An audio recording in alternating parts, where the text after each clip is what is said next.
Now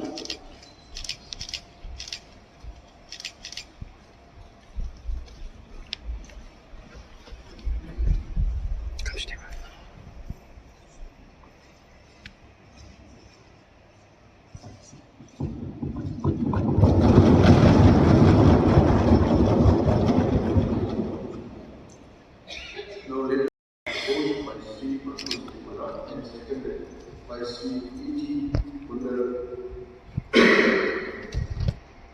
After scrutiny, the nomination papers of Sri E.T. Sampan is found to be valid as required under Rule 7(2) of the Mega Rules of Procedure and Conduct of Business. Since only one nomination paper has been received and found to be valid, I hereby declare Sri E.T. Sampan as having been elected as Deputy Speaker of the Ghana. I feel very happy for being elected with me as a Deputy Speaker, being uncontested unopposed.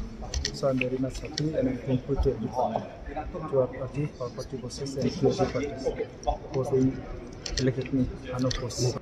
During these 2.5 years, I'll try to serve the Sabba's house with sincerity, integrity and dignity, without having any distinction. Whether it be from the ruling party or from the opposition party.